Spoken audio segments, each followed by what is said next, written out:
All right. So Jeff Pearlman is in the house, not literally but figuratively, wearing that Falcons hat. We gotta love it. Jeff, thank you so much for joining me. This is lucky episode 33. This is what Kareem Abdul-Jabbar number. Wow. Was that Shaq in college? Was Shaq at LSU 33? It was. I think of not for any reason. I think of Patrick Ewing, maybe because I grew up in New Of York. course, of I course, think of Larry Bird. of course. And I think of my favorite boyhood baseball player, Ken Griffey Sr., who wore number 33 with the New York Yankees. Oh wow. Okay. He was 30 with the Reds, Okay. came to the Yankees, wore number 6 for a year, and then went to 33. How cool was that when he played with his son? You remember that? Of course. Well, Oh it's my interesting gosh. because I grew up in a small town in New York, Okay. and I was I never talk about this because it's too hard to explain, but I became a Seattle Mariners fan. I adopted the Seattle Mariners as my team because they sucked. They were terrible, and everyone used to make fun of the Mariners. Sure. And I actually ordered on TV a QVC, the TV channel where you can Yeah. order stuff. Uh-huh. I was definitely the only kid in my school district with the Seattle Mariners jacket. And then my neighbor up the street was drafted in the 3rd round by the Seattle Mariners. Oh wow. And they got Ken Griffey Jr. They drafted him the year before. And then they got Ken Griffey Sr. And I just thought this is meant to be because Ken Griffey Sr. was my favorite player and the kid up the street was being. Oh, that's incredible. Did he ever did the kid up the street ever get to play with the big club? Yeah, he won 17 games in 1993. His name was Dave Fleming. He had one Okay. year with the Mariners. So. Oh wow. So this is a little bit post Alvin Davis years, maybe. This is Jim Lefebvre, Bill Plummer manager years, Harold Reynolds, a young second baseman years. Of course. Mark Langston? Not quite Langston. I think it was more Mike Moore, Matt Young Mariners. Mike Moore. Wow. Well, I love the fact you said you were the only one in the whole school district. I was thinking the whole state of New York, but probably had to be a couple. Oh man. Again, it is awesome to have you on. So, you're talking a little bit about your childhood. Obviously you're a very well-known and incredibly talented writer. What were That's some debatable. of those? I'll take that. That's debatable. Thank you. What are some of the who or what were some of your influences as a kid, whether it was sports writers or just writers in general? What were you reading? Who were you reading in those days? All right. So I grew up in a household where nobody cared about sports at all. Okay. Nobody cared. My dad didn't care. My mom didn't care. And I had an older brother. He didn't care. And we would get the New York Times every day at the house. We get 2 papers at the house, the New York Times and what was then called the Reporter Dispatch, which became the Patent Trader. The Journal News. It was the Gannett. Okay. Paper. We got those 2 papers delivered to the house. And my mom would not allow the newspaper in the bathroom.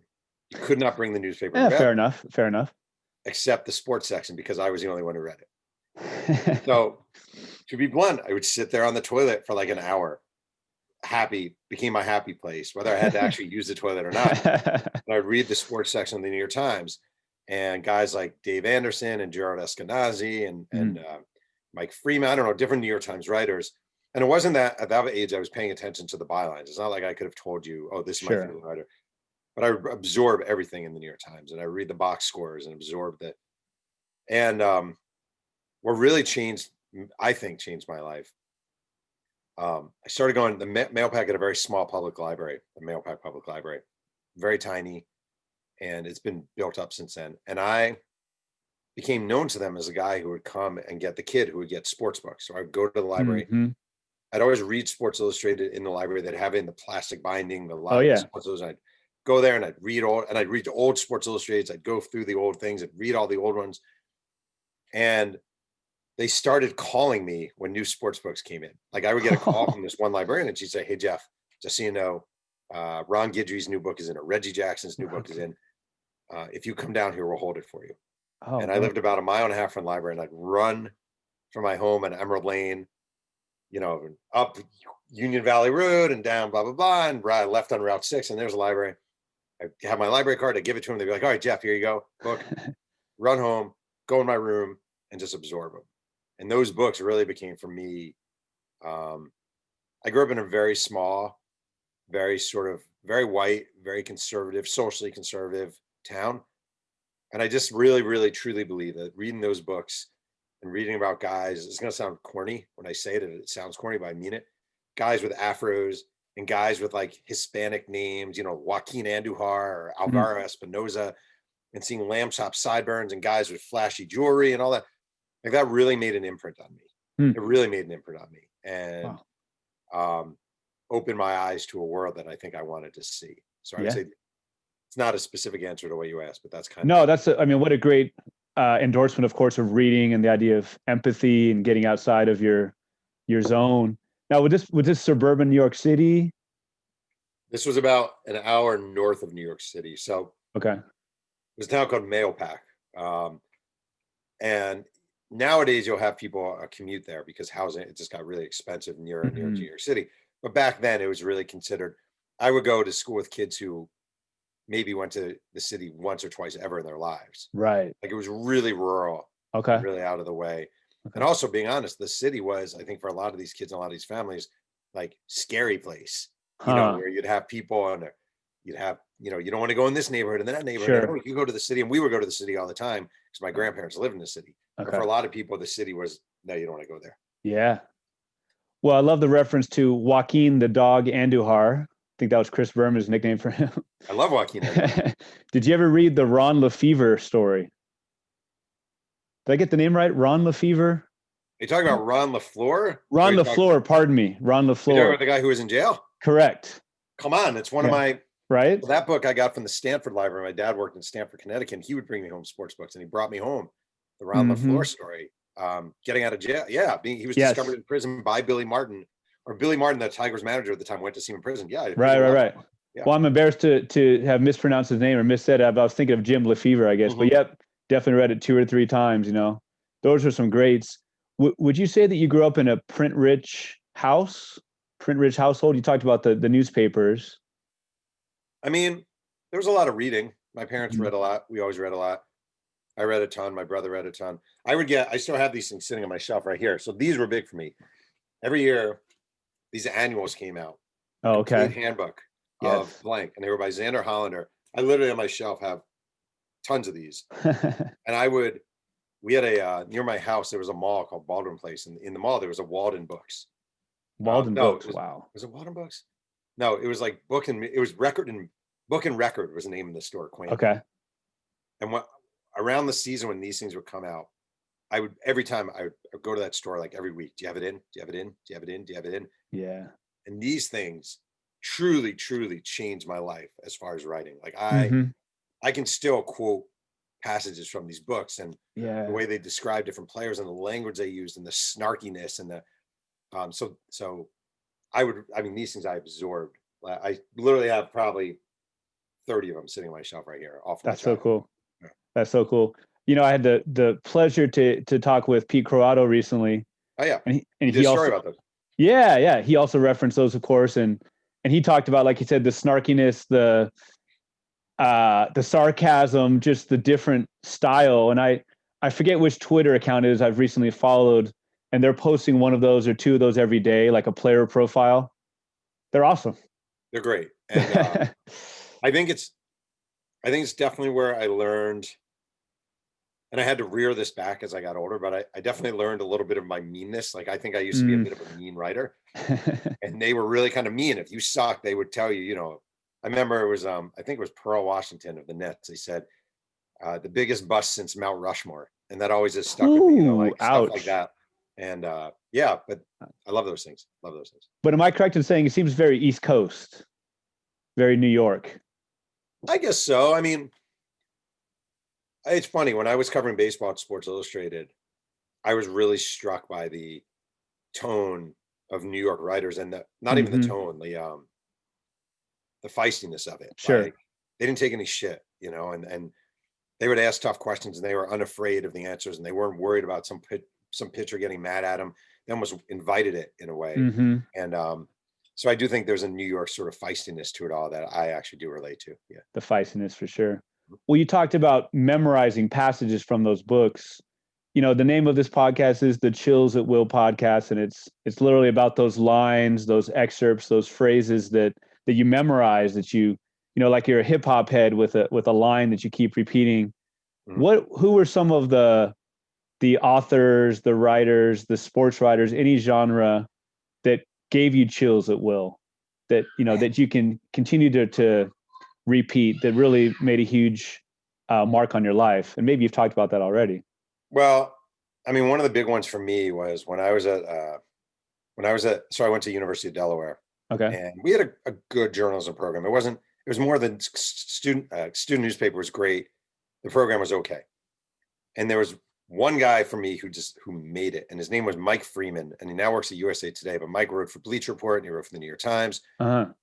And Mike was about 6 years older than me.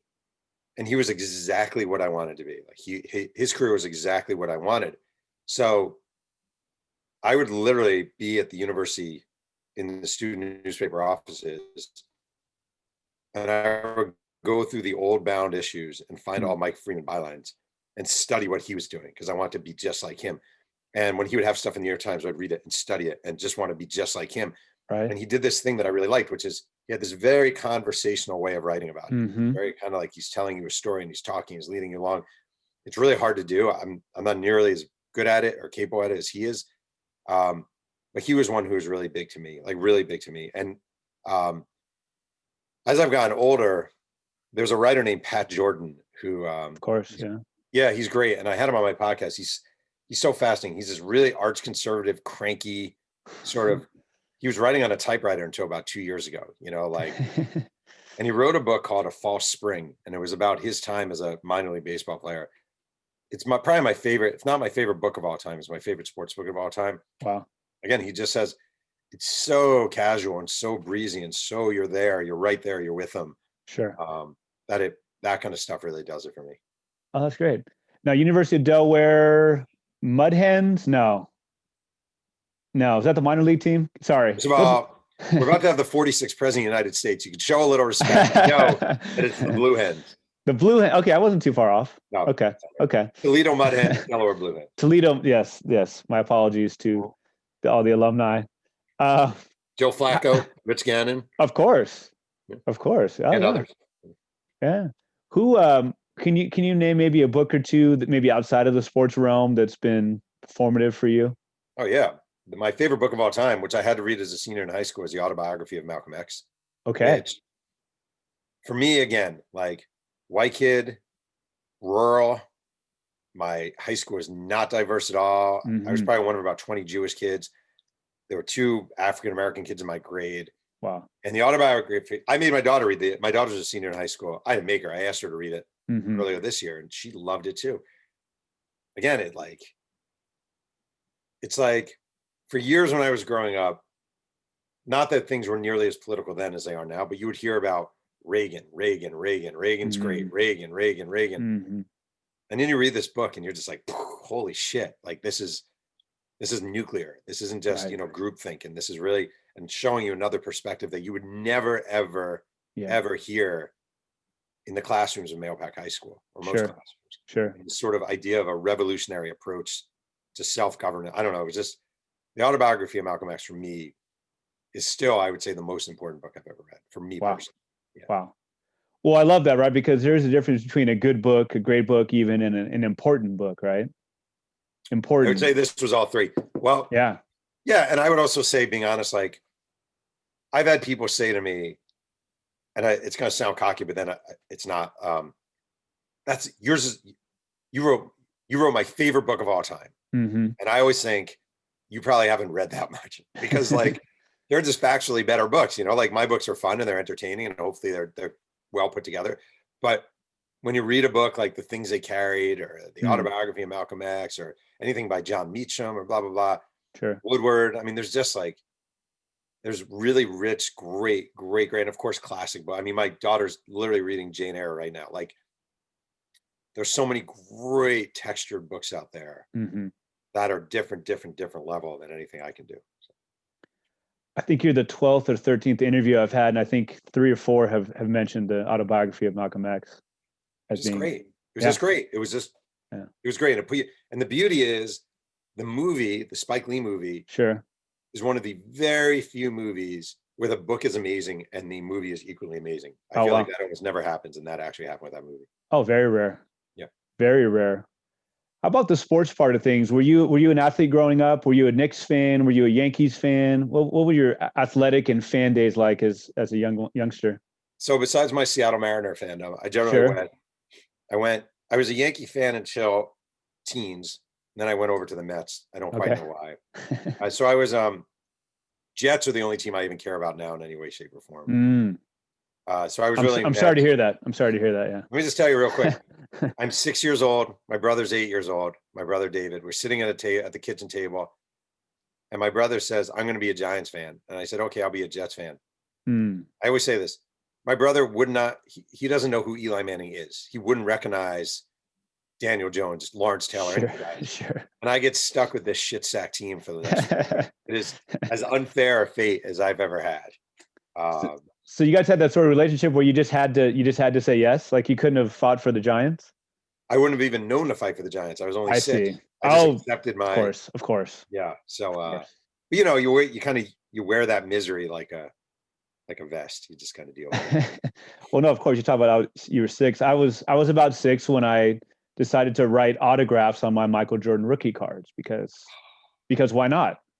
Right. Wow. Do you still have it?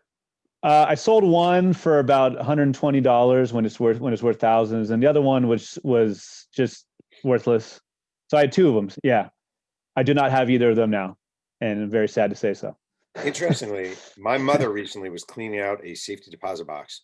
Okay. She sent me a bunch of baseball cards that I had put in hardened plastic when I was probably 18, 17, going to college. I don't know. And it was some of them. Some were Ken Griffey Jr. rookie cards. Those, you know. Ooh, oh yeah. But they're not really worth that much anymore. It's not like, I thought I was going to be rich. And then there's some major misses. Like there's not major, but like Mike Greenwell. Oh yeah. Dwight Gooden, who could have been obviously. And it was kind of funny looking back and seeing these cards that I thought would have made me rich. And collectively, I could probably get $1,000 for them. Right. Speaking about the Jets now, Ken O'Brien's sister was my babysitter. Yeah. First of all, Cal Davis, number 7, maybe my favorite Jet of all time. Did a Q&A for my website about 5 years ago. Lives in Manhattan Beach, not that far away. Right. I just had this discussion about Ken O'Brien maybe a week ago with a friend of mine. So he was obviously famously drafted ahead of Marino. They drafted Ken O'Brien.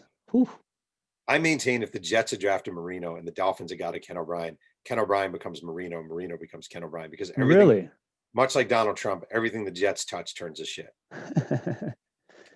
Well, I think we're talking about the USFL book in a minute, but so when Marino came out, in reading your book about the USFL, Marino came out and was flirting with the USFL. Was that before was that a year before he graduated, or was that the year? Oh, that was when he was coming out. Yeah, okay. He wasn't really. He was the number 1 pick by the USFL and by the LA Express. Right. And it was never realistic. That was purely for negotiating. Sure. Yeah. Okay. Yeah. So speaking of your writing, of course, you have 9 books out. Is that correct? Yep. And the first one was about the New York Mets. Did I get the chronology right? You did. The bad guys won. Yep. And how did you go from being a University of Delaware stalwart to being a published author with that book?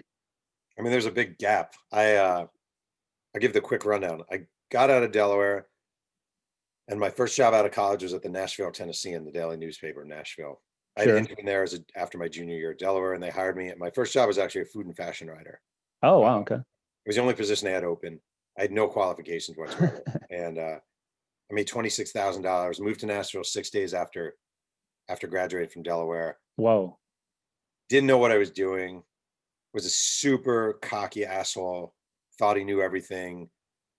Editor of my college newspaper. Can't touch this guy. Thinks he's going to be the next Hemingway. Cocky. Sure. And I got there and I was a disaster. Like, it was really a disaster. I wouldn't listen to anyone. I made all mistakes nonstop. I didn't know how to report.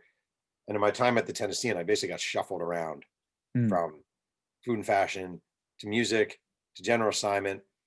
And they put me as a punishment because I kept screwing up on the police beat, the late night cops beat. Ouch. Yeah, but really important. I feel like you need to hit, not that that's bottom. That's a very good job, but it wasn't something I aspired to do. And doing it taught me a lot about. I still remember my editor saying, I want you to go there, and I just want you to focus on getting the facts right. That's it. Don't be snazzy. Don't be pizzazzy.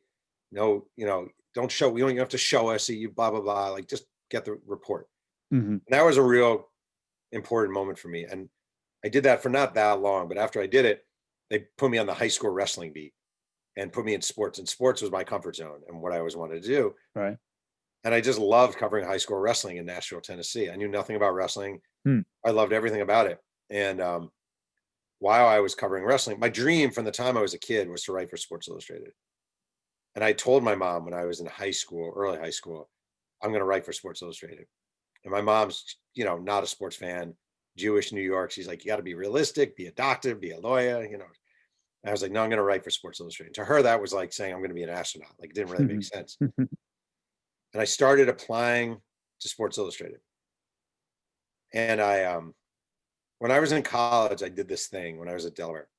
As a junior, I applied early for the NBA draft just to see what would happen. I played a lot of basketball, a lot of intramural basketball at Delaware, And I wrote a letter to the NBA. It wasn't my idea. There was an editor a year before me named Alan Nanasinkum who actually came up with the idea. He never did it, and he left. And I was like, I'm going to do this. And one day I come back to my dorm room, and my roommate's like, hey, Pearl, you got a letter from the NBA.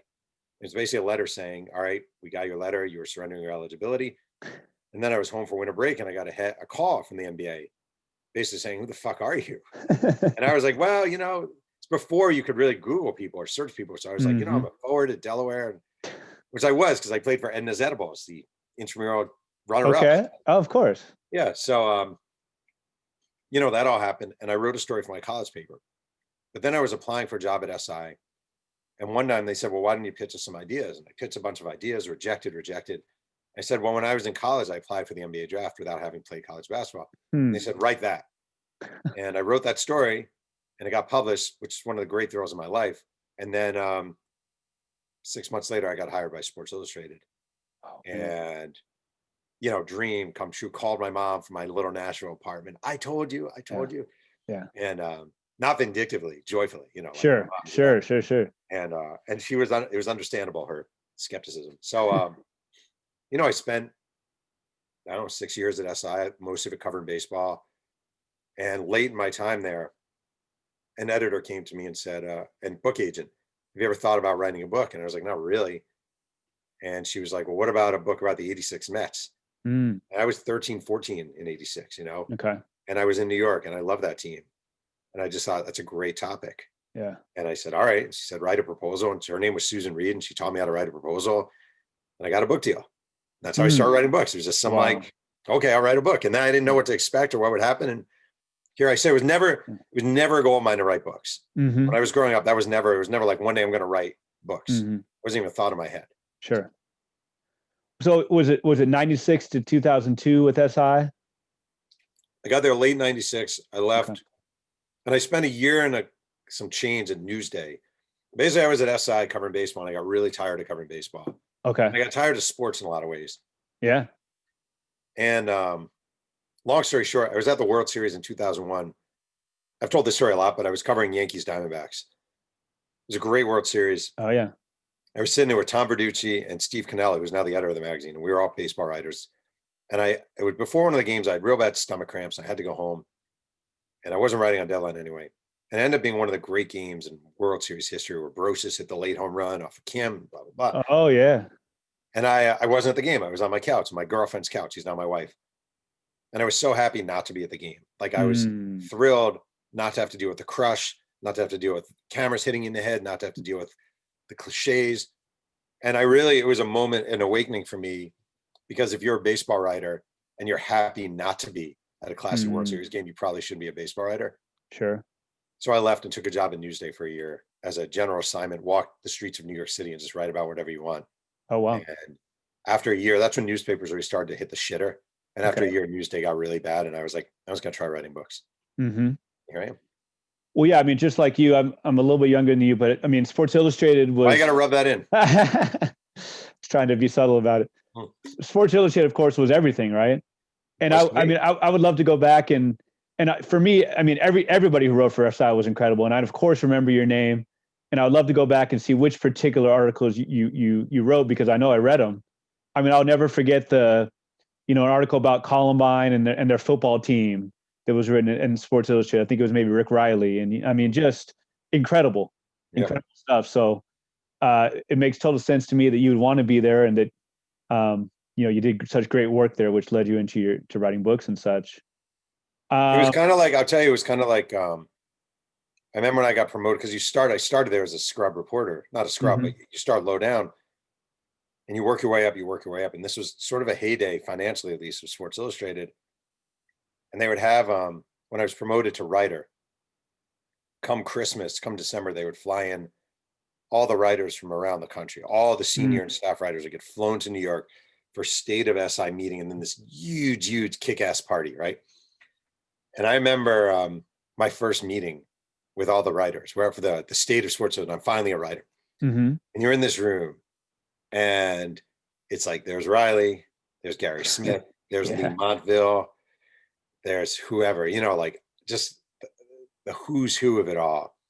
And I always say, my line is, I was like Leitner on the Dream Team, but I was like, I'd be more like the ball boy in the Dream Team. Like, it was, for me, it was overwhelming. It was like being thrown into your favorite TV show and looking around, being like, holy shit, there's Michael J. Fox, there's whoever, blah, blah, blah. Like, what am I doing here? I do not belong here. Right.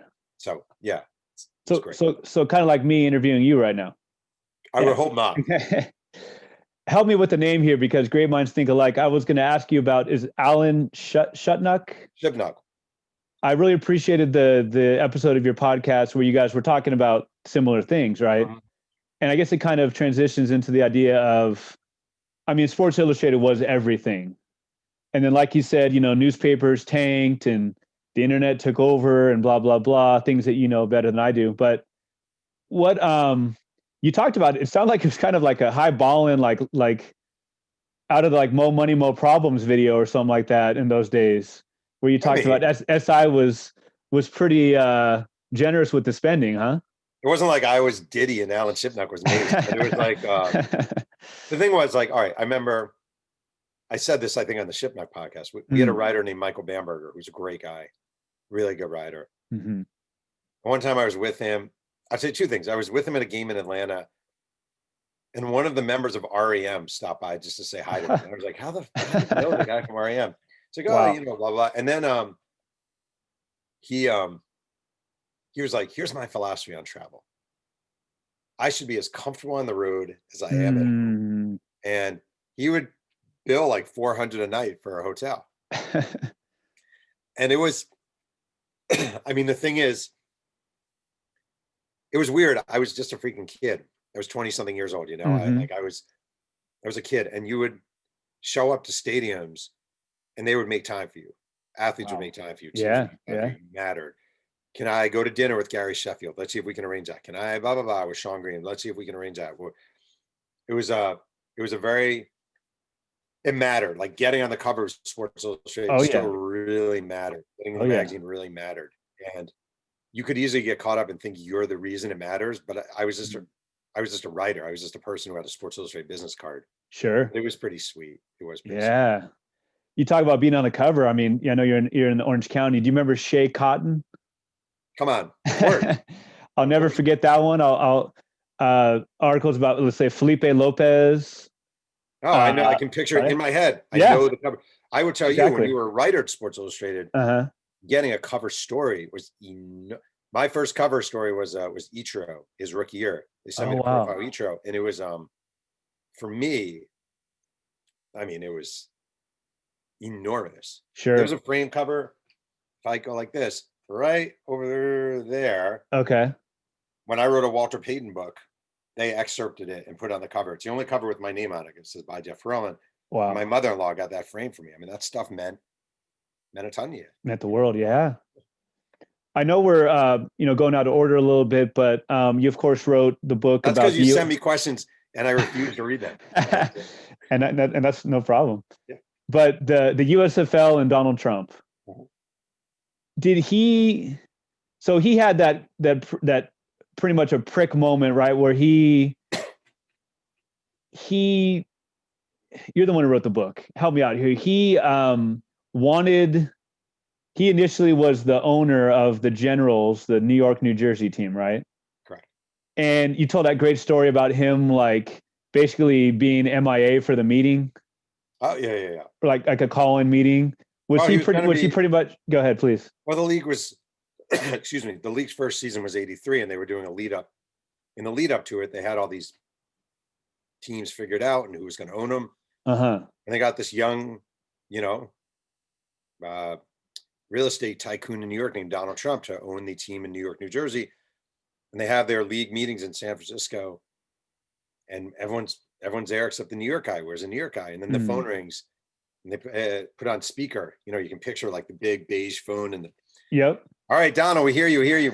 Hey, yeah, so it's Donald Trump, and yeah, I'm not going to do it. I decided not going to be good for me. I hope you guys lots of luck. Think it's going to be great. Good luck. Bye. Click. Bump. And they had to get a guy from Oklahoma to own the New York franchise, and then Trump came back a year later, and because I mean, you know how I feel about Donald Trump. I can't stand the guy, and I think he's disgusting. And it all started for me with the USFL because he was a con man, and the only reason he got into that league was to get an NFL franchise. Right. He thought he could use it, and he undermined one owner after another owner after another owner. He undermined the league repeatedly. He was a scumbag and a liar and a con man, and he promised things that he knew he couldn't deliver. And I was researching that book when he was running for president. And I always said, he was talking about the Mexico wall. We're going to build a wall, and Mexico's going to pay for it. And when he was the owner of the Generals, the New Jersey Generals, Doug Flutie was coming out of Boston College. He was a Heisman Trophy winner. Trump knew shit about football. Right. And, but decided he wanted the shiny new toy. And he offered Doug Flutie the highest contract in pro football history, which was preposterous because Flutie was probably a 4th or 3rd round NFL pick. Right. And they wouldn't know what to do with him. He was at about what, 5'7"? No, he was 5'9.5", but he was funny thing is nowadays he'd fit in perfectly. He's a mobile quarterback with a good arm, who could really run, not that far removed from Russell Wilson. Right. But back then it was a joke. So Trump offers him a huge contract, and he signs Flutie, and he sends a letter to the commissioner and the other owners saying, I've done us, the league, a huge favor by signing Doug Flutie. We are already reaping the rewards, and I expect all of you to pay a portion of his contract. And I would say basically Flutie was the Mexico wall before the Mexico wall, where I'm going to sign him and you guys are going to pay for it. And just like Mexico, all the other owners collectively gave him the middle finger. We're like, we're not paying a cent of this guy's salary. Right. Well, you said it all started with the USFL. It all started with his childhood. If you have a chance, read that Mary Trump book. I mean, wow. Have you read it? Wow, right? The psychologist, the psychiatrist could have a field day with that. I mean, wow. I pretty much avoided reading Trump books after the USFL book, and also because it's just overkill. But I did find that book really fascinating. Definitely. Yeah. It almost made him in a weird way sympathetic, because it seems like his fate of being a douchebag was unavoidable. That's very true. Well, you have a double whammy there, right? Where you're a New Yorker, and New Yorkers knew Trump, right?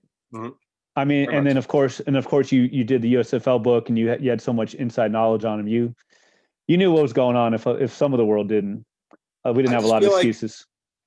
I still have friends from my hometown who like Trump, and I'm like, were you not here in New York when he was like coming up? Like, is this a mystery to you? Or you? Or I always, like, the thing that used to get me, like really got me, and was my issue for a long time, and I'm so happy he lost and I could put this to rest, is 9/11, still the worst single day of my life, the worst experience of my life. I lived in New York City. I have friends who lost children. I mean, the worst. And all of us were trying to figure out what to do and how to help people. You would volunteer where you could, but there was like everyone wanted to volunteer, so there wasn't even that much you could do. And Trump repeatedly made the claim, number one, that he sent 100 of his men down to ground zero to help, which he did not do. That's been debunked. He said that he saw with his own eyes Muslims celebrating atop buildings in Jersey City, which has been debunked, not true. He said he could see one of the towers, the plane hit one of the towers from his office building 4 miles away. Impossible. And he said that he was down there helping with the recovery efforts, which he wasn't. If Donald Trump was down there, we all would have seen it a million times. And to me, as soon as you're lying about your heroism on 9/11, you're disqualified. You're disqualified from getting a job as a babysitter. You're disqualified from getting into the college you applied to. You're disqualified. And I've never been able to get past that. I've never been able to get past that. Oh man, I don't blame you. That's wow. I'll make sure to link to this episode. The Guardian did an excerpt from your book, the USFL book, and it's basically when Trump put the nail in the coffin for the USFL. Am I correct in saying that? Is that what the excerpt was, you mean? Or one of he I don't remember what the excerpt was. The excerpt was about the court proceedings, basically, where he tried to he wanted to have a merger, right? Yeah, but he wanted because he wanted an NFL team. He basically wanted to force the NFL's hand. That's it. Mm-hmm. And he didn't care what happened to the other owners of the USFL. He certainly didn't care what happened to the other teams. Mm-hmm. He just wanted an NFL franchise. His big plan was the Jets had recently moved to New Jersey. They'd moved from Queens to New Jersey, mm-hmm. Shea Stadium. There was a wide open market in New York City. Okay. He figured he could have his team play at Shea, and they would build a Midtown Manhattan stadium, and he would have this team in Midtown Manhattan. Mm. And in order for all this to work, he would have to get an NFL franchise. And the best way for him to get an NFL franchise was to force the NFL's hand into some sort of merger. And that's the entirety. The USFL was a great football league. It was a great spring football league, but he didn't give a shit. It wasn't about that. Yeah. I never get mad, but this stuff pisses me off. Well, we'll change this. No. I actually pisses me off in a way. I like there were so many guys in that league who were living their dreams. Mm-hmm. There's so many people who are living their dreams, mm-hmm. and so many jobs that were given, not just to players, but coaches mm-hmm. and assistant coaches and ushers and whatever. The guy selling peanuts and this, like all those jobs. And he just didn't. It just wasn't a thing to him. And when it died, mm-hmm. his quote in the Mike Tollin documentary, 30 for 30, was, it was just small potatoes. But it wasn't small potatoes, those people. It meant something to them. Yeah, no doubt about it. You wrote a book about Barry Bonds, and rumor has it your parents have it. My parents have it in their guest room. It's greeted me for many, many years. I read it way back. I'm sorry? No. Got some dust on the jacket? No. I read it probably 2008 or so. I've, every once in a while I'll go back and read a chapter. So, did you come in as a Barry Bonds fan, hater, none of the above? So I had covered him at Sports Illustrated a decent amount. Mm-hmm. For some reason I got put on Bonds a lot. And also he hated Sports Illustrated because they did a cover, I think his first year at the Giants. And it was a story by Richard Hoffer. And it was basically about Bonds being a dick, right? Yes. And Bonds was a dick. So it was a fair story. And he hated the story and he refused to talk to Sports Illustrated. But I had a mutual friend with Bonds. And years later, when I was at the magazine, I said, I think I could get him to sit down. And they sent me out. I got to sit down and interview Bonds, and he was good. Mm-hmm. And I pitched the idea of a book. He actually is a good subject for biography. He's a smart guy. He's oddly sort of self-aware, but he's also a cheater and an asshole and treats people. I've never been around someone who treats people worse than Bonds. Really? In fact, Trump reminds me of Bonds a lot. I always say Bonds is a baseball. Bonds and Trump have this thing in common that's really interesting, which is and I saw it with Bonds all the time. Like, people say no, you just walk through it. You just walk through it. When he was with the Giants, he had his own wall for his locker, right? He had his own wall. I've heard that. 5 lockers in his wall. He had his own leather recliner. He had his own large screen TV. He had his own masseuse. He had his own photographer. He had 2 publicists. They were all in the clubhouse. 2. I remember them, both women. I forgot their names. Nice. But he just walked through norms. That's what he did. He realized he could do it. I'm just going to walk. Barry, we really know. And I always thought that made him really interesting. And everything about him was really interesting. And how it's like when you see someone who's an asshole or behaves as an asshole, I think in this business, your number one question isn't, your number one thought isn't, God, that guy's an asshole. Your number one question is, how did that guy become an asshole? Sure. What made that guy an asshole? Right. And I just think, like, it's interesting. He was kind of created to be an asshole. His dad was kind of an asshole. Willie Mays, who had a major role in his life, is kind of an asshole. There's a lot of sort of elements of how black ball players are treated back when those 2 guys were coming up, and maybe they had a right to be an asshole to a certain way, because people weren't treating them well. And it's just kind of an interesting path. So it was not my best-selling book. It came out, I don't know what it was, 2 or 3 weeks after Game of Shadows, which was a great book and sort of crushed my hopes. But, I enjoyed writing it. I did. So one of my good friends lives across I I say next door, but there's a huge expanse between the houses. He lives next door to Victor Conti. Oh, wow. Yeah. Wow. So if you need any more interviews, for a future Or book. if I need any more, if I need to get a little buffer, maybe I'll call you. Seriously. Let's be fair though. I mean, Barry Bonds was a great actor. Was it in Living Color he had in a cameo? I mean, that's some great stuff outside of. He was also in. He was either in the movie. I always get the two. No, not Rookie. There's the one where the guy has a rubber arm, where the kid has a. Yeah. Then the other one, I think that's the one he was in. He strikes out to that kid. I know what you're talking about. I want to say Rookie of the Year, but maybe that's the wrong one. He was Rookie of the Year, I think. I don't know. Okay. There's one where the guy becomes a manager of the Twins, and the other one where the guy plays a pitcher for the Cubs. Yeah, they didn't necessarily set themselves apart, right? They weren't the greatest films of all time. So they were enjoyable. They were enjoyable. Let's talk hoops a little bit. Showtime. Showtime alone, the book is worth it just for the Jack McKinney stories. Oh, yeah. I thought that was just amazing how, poor guy. I mean, to put it lightly, how he basically had a concussion and horrible injuries from a biking accident in the middle of the year where they went on to win their championship, right? Was he? I'd say early in the year. I wouldn't say early. Right. I'm sorry. Right. Earlier in the year, and Paul Westhead. I always want to say Paul Westphal. Paul Westhead took over. But again, it talks about a lot of the problems behind the scenes, of course, even in those years where they were winning or getting close to it. Were you a Lakers fan?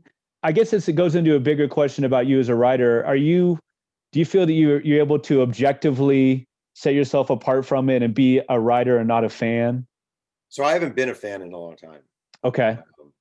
So it's not even an issue. Even they say I root for the Jets. I don't really give a crap. Like I haven't been. I remember one time when I was at SI and my college roommate was like, "Man, you're covering your favorite team." And I was like, I don't even know what you're talking. I remember this. I was like, what are you talking about? And it was like, I was doing a Mariner story. But I always hate when writers say, you can't be, it's okay to be a fan. Like, I don't really feel that way. I feel like if I'm covering it, I'm not a fan of you. I'm not. And also I find it weird. What I find really weird is when writers actually remain fans. Like I've seen behind the curtain.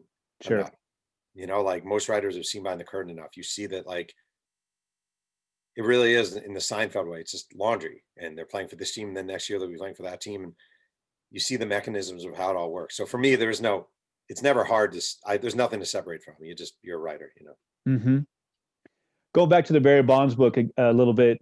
Am I correct? You'd said 524 research subjects, 524. Probably. I like to interview people. It's my favorite. It's like my passion. It becomes my little obsession. How many people I can interview. Oh man. And you had a video recently on Twitter where you had people asking questions and you talked about the importance of research. I think you said the White Pages is a resource that you still use. Whitepages.com. Yes. They have a thing where you can pay a little extra money and they have a cell phone section. You can get cell phones. Another writer turned me on to that. And yeah, it's great. I just thing is like, I mean, I'm working on a book now about Bo Jackson, right? And I can read, right here sitting in front of me under my plate is, this is me. I still print out. I know it's bad. I recycle everything, but here's 1990, part of 1990 Bo Jackson's. Whoa.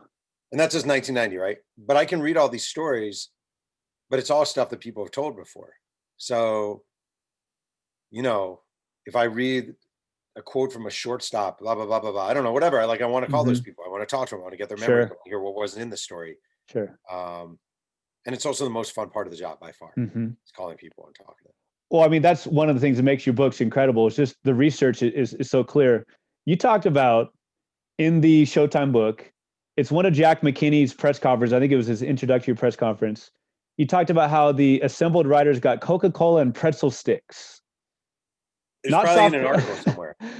It's probably in an article somewhere. I mean, well, I just think the little details are like, I'm just a fan of little details. I'm a fan of little details. And I think if you can put someone in a place and show them something minute, I just think it's what I learned at Delaware. Like don't just tell me he wasn't just driving a car. He was driving a 1974 Dodge and it was mustard color. Or he's not just drinking a soda. He's drinking a Coke. It's a Diet Coke. It's from a bottle. It's a plastic bottle, blah, blah, blah. Like, I'm a fan of trying to get as much of that as possible. That's not unique to me. I mean, that's very Sports Illustrated from when I was coming up. Sure. I was really hammered. Yeah. I thought the storylines, the great books are great books, irrespective of whether or not they're sports books or not. They're just good. They're good writing. The story of Michael Cooper, for example, how he came in as kind of a conciliatory figure between Norm Nixon and Magic, him growing up in LA. I knew about him. I saw him at the airport one time when he was coaching for the Sparks. I knew about him as a defensive stopper, but just the little things to get to know his background story as being underappreciated. Those are just the things that make the book so great. But those are the things I really enjoy. Like it's not like I don't know if someone told me this or I figured it out. I don't know, but like you have to. You can't take a poll and ask a million people, what do you want in this book? Because you're going to get a million different answers. So ultimately you say, what do you want in this book? Like, what would you want to read? And I'm a huge fan, like in the newer book, there's a lot of Nick Van Exel, there's a lot of Eddie Jones, there's a lot of Mike Penberthy, and there's a lot of Samaki Walker. And I love their stories. I love telling their stories. I love hearing their stories. I remember I did a book about the 90s Dallas Cowboys, and there was, a defensive back named Joe Fishback. And Joe Fishback was a sex addict. And he talked about his sex addiction. He talked to me about his sex addiction. And nobody is technically picking up a 90s Cowboys book to read about Joe Fishback. But interesting stories are interesting stories.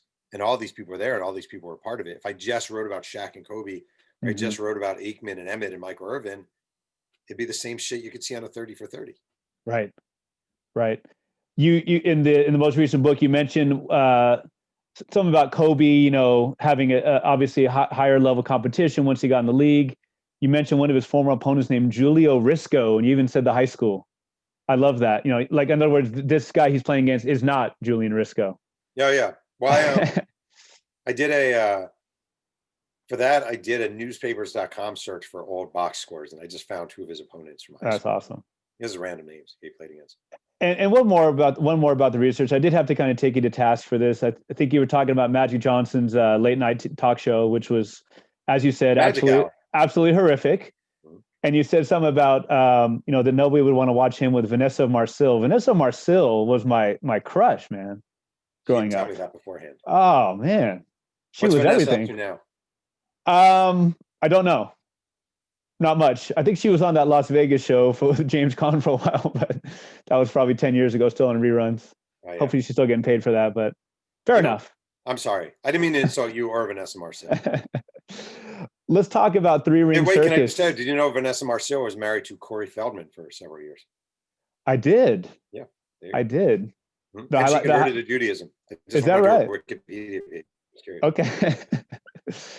Three Ring Circus, incredible book. It's about the Lakers from 96 to 2004, right? In which they won three titles. And you start with, well, it doesn't necessarily start exactly with, but I'd forgotten about Magic and his comeback. And you talk so well about how that really set the team back. They'd had to make room for him, kind of thing. It was just like almost in hindsight, a little bit of a gimmick. Like, oh, Magic's coming back. This will be great. Magic's coming back. But there's only so much you can do with that. He's not going to be your point guard anymore. Sure. He's kind of an egomaniac. He isn't going to have the skills he used to have. Younger players aren't going to get him. Mm-hmm. And it was more like, what are you supposed to do? Magic Johnson wants to come back. Sorry, you got to let him come back. But I like this one out. But it was a little bit of a gimmick. Let me fix my light. Sorry about that. No problem. Well, yeah, I mean, maybe a little bit akin to, in my opinion, Michael Jordan's the greatest, but maybe a little bit akin to his. I don't necessarily consider his Wizards comeback to even count. I do. You know what? People forget the guy averaged 20 at age 40 or 39. It wasn't exactly right. I don't know. People are a little hard on that one. Right. But no, you picked a great place to start. I mean, you could have started with Kobe's, being drafted and that kind of thing. The intro, of course, is you wrote it very contemporaneously, like when you were about to publish a book, it sounded like, when unfortunately you found out that Kobe had died. Mm-hmm. And you, in that intro, you talk about the author's note, I guess it was called, right? You said so well about, like, hey, this is a a piece of time, this book. This is not Kobe's end all be all. This book is about him as he was in those years. Right. Is that fair to say? Yeah. I mean, and it was, I guess I had two reasons for it. Number one, I just like, the book was done, completely done. Mm-hmm. But you can't ignore this horrific thing that just happened to one of your main characters. Like, you just can't. So after a couple of days of just sort of, absorbing the fact that he died, I thought, I asked my editor, I said, maybe I write something short and can we shove it in the front? And the other reason, being honest, was I think a little bit of self-preservation. Like I really didn't want people to come to think, here's another dickhead capitalizing on someone famous's death. Like I didn't want them to think here's because most people don't know most people aren't on Twitter. Most people aren't on social media. Most people aren't paying attention to you. So they see a Laker book comes out and it has some critical, takes on Kobe Bryant. Right. A lot of people understandably would think, oh, just an author trying to make a buck. And I just really, I don't know. I thought it was important to set a tone or make clear that's not what this is. So. You start the book with an epigraph, this idea of, greatness closely enmeshed with Kobe's maybe jerkiness, if you will, from Mary Roberts Reinhardt. To men and women who want to do things, there's nothing quite so driving as the force of an imprisoned ego. Ellipses, all genius comes from this class. Is that class as in this class of people or like life as a class? Okay. No, this class of people. Why did you decide to start off with that? Kind of talk to me. I don't have the greatest deep answer ever. I really like the quote. I thought I was definitely thinking of Kobe. This is before he died, obviously. When I chose that. Thinking of a young Kobe trying to sort of figure himself out and figure out his place and figure out who he was and figure out how to fit into this world that he wasn't really prepared to fit into emotionally. And meanwhile, you have this other guy. I mean, you have these two clashing egos. This other guy, Shaq, who also has an enormous ego. Yeah. Is very comfortable in his skin. I don't know. There's something about the quote that really spoke to me at the time. No. Well, I know you're self-deprecating and humble about it. And you say, everyone does the research to be a great author. And I'm sure that's true. But the way you put the stories together is incredible. I mean, like you said, to paint them as these two opposites is one thing, but to give the details, the stories, so many stories and anecdotes stand out from that book. One of them, and I was just talking on Twitter with John Finkel, who was the writer who was mentioned, was the one, correct me if I'm wrong here, Kobe was basically kind of tapped on the shoulder, spoken to like he was a kid by Karl Malone in Karl's 1 year with the Lakers. And he basically was kind of like, hey, like, go wish everyone a happy Thanksgiving. Yeah. That was amazing. That was cool of John to share that with me. That was a really good, what's funny? This isn't a great answer to your question. When I was done with this book, I hated this book. I was like, I told my wife, this is my worst book I've written. This sucks. This is terrible. And it's probably been my best received book. And it goes to show you just never know. Like I was like, I don't know. Like it just feels like it was probably the least passionate I was about a subject in a lot of ways when I was writing. Like it wasn't nostalgia for me because when they were doing this, I was in my 30s and I was at SI and I was at Newsday. I wasn't even covering basketball. The Lakers were a pain in the ass to deal with this time as opposed to last time. A lot of the players were very difficult. Modern players are much harder to deal with. The farther you get away from a person's career, the easier I found they are to deal with because they're more nostalgic and it was just hard. This was the hardest book I've ever written. It was probably the least fun book I've ever written. I was done with it and thought this book, it sucks. And my wife was like, no, it's really good. And then my friend's like, this is your best book. And it's weird. If you really want to know what it's like this job isn't very sexy. It's like a lot of sitting at a desk like this and like digging through clips and blah, blah, blah, and kind of losing yourself in the mental madness of it all. Sure. And like, I'm still shocked when people are like, this book was great, or blah, blah, blah. Cause I'm like, really? Was it? Cause it took me a long time to get to a place where I could feel good about it. Cause I actually felt shitty about it for a long time. So I don't know. Anyway. Well, you've taken the long story on Kobe and about his childhood and about how he was maladjusted or not adjusted, whatever you want to say, being in Italy when his peers were over here and just not fitting in, just paints a great story. And then, like like I was in LA, for example, from 2003 to 2016. I lived down there. And like I said, as you know, 2004, of course, was that horrible year with Malone and Peyton and terrible chemistry, and Kobe, of course, with the court case. And 2016 was the Kobe that I finally felt like I could relate to, or I don't know if that's the word, where he was self-deprecating. He laughed, he smiled, he wasn't a jerk all the time. I know you didn't get a chance to interview Kobe. Am I correct? Yeah. What might you have asked him if you had a chance? Well, it's a long list, obviously, probably. no. I mean, I was thinking about what you just said. Like, the thing about Kobe that I found really interesting. I hate when people are like, it's just like me, because it's not just like me. But right. Like I said earlier, when I got to the Tennessean out of college, I thought I had all the answers. I thought I knew everything. I didn't need to listen to adults. My editors didn't know shit. I was the best. I was the best. I was better than everyone there. These old people, they don't know what they're talking about, blah, blah, blah, blah, blah. And I thought about that a lot when I was writing about Kobe Bryant, because I just think it's kind of a common phenomenon for people when you're young. They say youth is wasted on the young, like you're young and you think you're the shit. And then later you come to this place where you're like, oh, wait, I don't know. Maybe I didn't know everything I thought I knew. And I think the reason you came to really probably like Kobe later on was it seems like he reached that place. It seems like getting hurt helped him reach that place. Being on some really bad teams helped him reach that place. Mm-hmm. Not being the great player anymore helped him reach that place. Having kids certainly helped him reach that place. Yes. And he became a much, much more likable figure and person, at least publicly. And I guess, if I could have asked him anything, I'd want to know more about Eagle, Colorado, to be honest. Like it's kind of a mystery that hangs over it all, and this thing that hangs over it all. But I am fascinated how he would have, in hindsight, viewed his 18-year-old self. Sure. Showing up at his first Laker training camp and telling everyone, you ain't going to punk me. Like that was a great scene.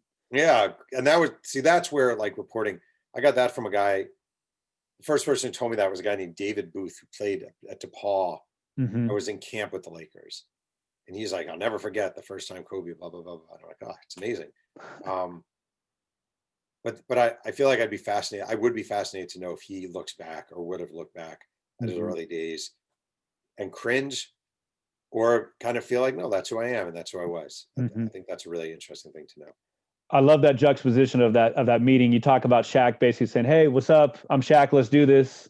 And then Kobe says, y'all ain't going to punk me. It's like, yeah, it was awkward, cringeworthy, kind of material. Cringeworthy. And in leaving the book, there is the elephant in the room. And you talk about your days on the crime beat, or the late night crime beat in Nashville. That comes through. You do an incredible job painting the picture as much as you can without his interview about what happened in Eagle, Colorado. And it's tough to leave that book and think that he's innocent. Yeah, it's interesting because it was the hardest thing to report in the book. It was also probably the most interesting thing to report in the book. Like, it really was interesting. And I went to Eagle, Colorado, and I dug through all these old archives, and I met the different reporters who cover the case, and I sat down with the mayor, and I met with the DA, and I interviewed one of the detectives. And it was, I'm not gonna lie, like, it was actually really exciting. It was now Kobe was alive at the time, which makes a difference. Right. And it was almost like you're not used to when you're writing a book and it's a lot of like, and then they beat the Nuggets and then they beat the Kings. When it turns into sort of a little bit of a crime mystery, it was really interesting. And I do agree with you. People have asked me, do I think he was guilty? Do I think he wasn't guilty? I think ultimately she walked away from that night thinking she was raped, and he walked away from that night thinking we just had sex, and that doesn't mean he was right, because if she thinks she was raped, something fucked up happened. Sure. But it was a deep, dark, interesting, riveting, all-encompassing thing to write about for me. Yeah. Yeah. On a lighter note, I love how Isaac Fontaine was quoted. Do you remember Isaac? He was okay. So Isaac is one of my heroes. He went to my high school. Yes, Jesuit High School, Sacramento. He played against Crenshaw High School in the state finals. Phil Jackson got his name wrong. You're right. Exactly. I'm not going to hold a grudge, but just last year, about a year ago, he's probably 45 or 46. His team beat my team in the alumni basketball tournament in the semifinals. Damn. Was he playing? He can still ball. Oh yeah. Is he in good shape? Yeah. He can ball. He can ball. Yeah. He can ball. So that was. Well, you know what I will say? You've probably seen this too. Like, I remember when I was in college, and I played intramurals, and one day we played against. There was a guy, a point guard named Torrance Chisholm, who for a while was like third all time in assists in NCAA history, and he had been a Delaware point guard. Okay. And I remember my intramural team played a team. He had graduated, and we played it, and he worked at Delaware. And we played a team with Torrance Chisholm on the team. And there's something like you watch guys in the NBA, or you watch guys who are really good college players, and sometimes you see him and you think, oh, that guy sucks, or blah, blah, blah. And then you play against him, and you're like, this guy can do absolutely anything. I played Sports Illustrated, had a team. We used to have a really good intramural team in New York City. It was one of the most fun things ever. And I remember one time we played against a team with a couple of former Division I college guys and blah, blah, blah.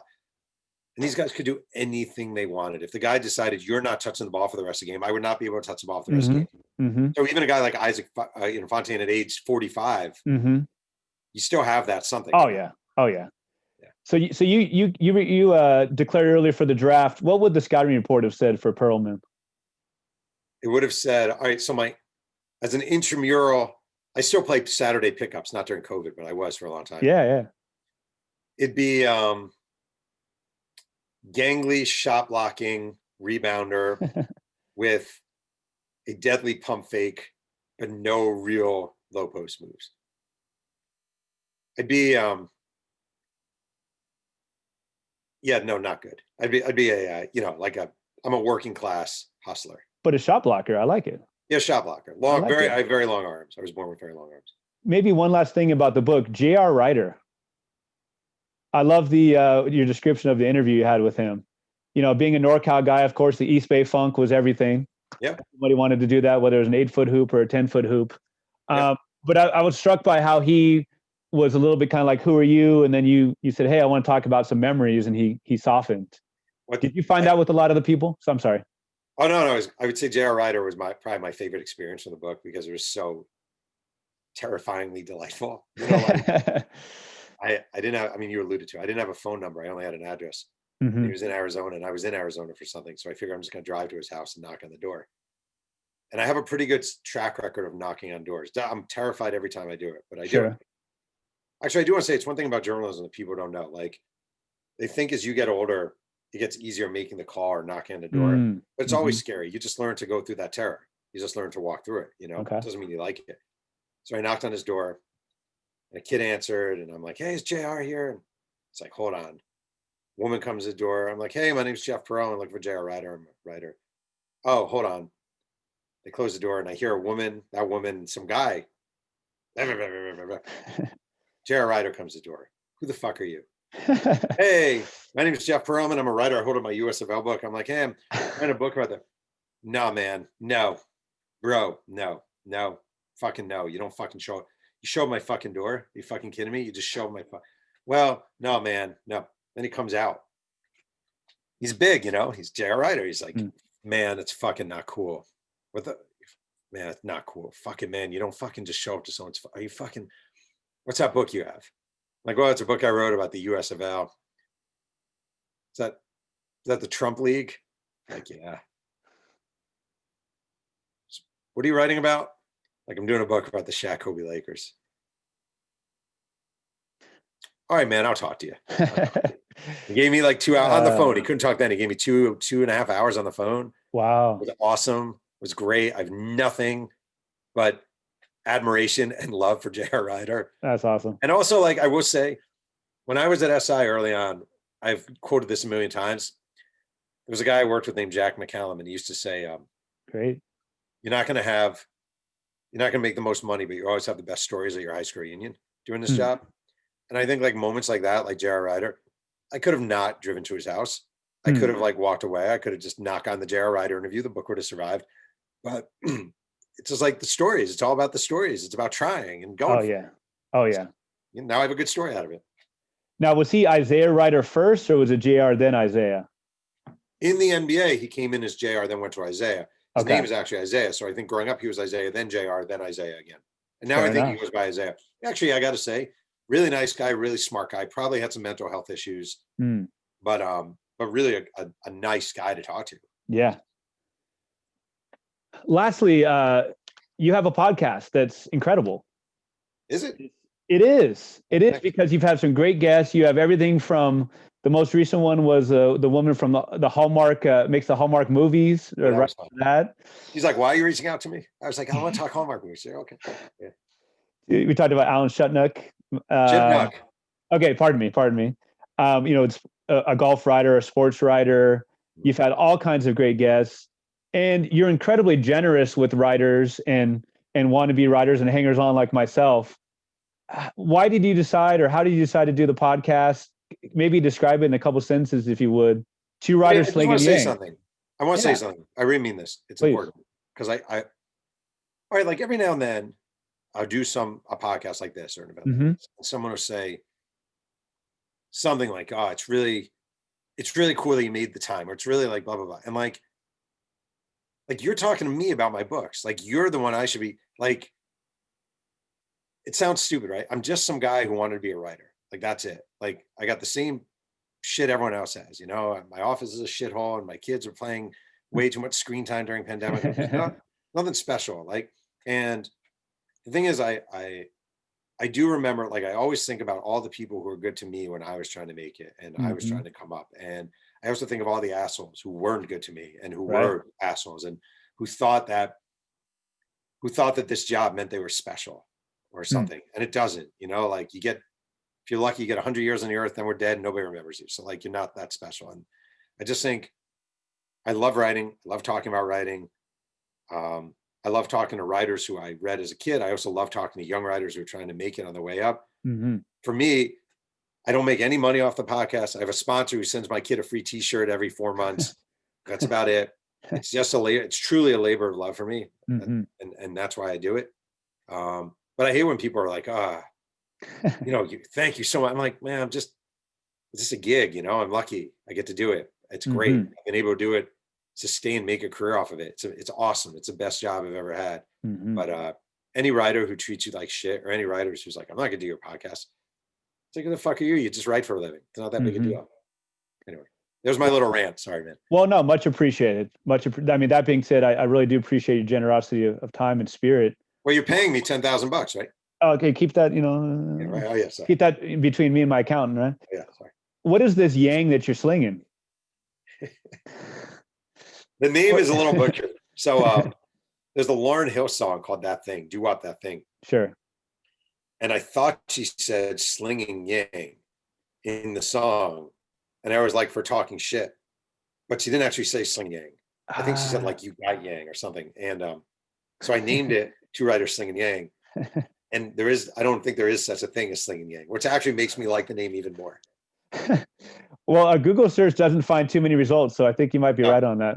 Yeah, you might be right on that. Yeah. But now, and it's actually funny because when people say, like, whenever anyone says he's a host of Two Writers Slinging Yang, I kind of laugh inside because I realize it's total nonsense, going nonsense. So I like that. So your website is easy to remember. It's jeffpearlman.com. Two Writers Slinging Yang. You have how many episodes now? Are you aware? About 185. Yeah. And they're bite-sized for the most part. They're great listens. They're writers of all types. There's great writing advice. The great writer every week. I don't have repeats, so I always have a different writer. That's incredible. Yeah. And and of course the book Three Ring. Please give me the full title. It's Three Ring Circus. Oh, geez. It's the Three Ring Circus, Kobe, Shaq, Phil, and the crazy years of the Lakers dynasty. There it is. It's an incredible book. He's got 8 other ones, including Showtime, including the USFL, Walter Payton, Sweetness, Brett Favre, the one on Roger the Mets. Clemens, which Roger Clemens. Available now for a nickel on eBay, I'm pretty sure. And I'm sorry, there's one more thing. Tell us about the John Rocker, the John Rocker article. That's like interviewing someone and being like, you do the whole interview, and then at the end, you're like, tell us about the time you had your arm amputated. Are you still in touch with John Rocker? he came for Passover this year. It was lovely. Okay. Yeah.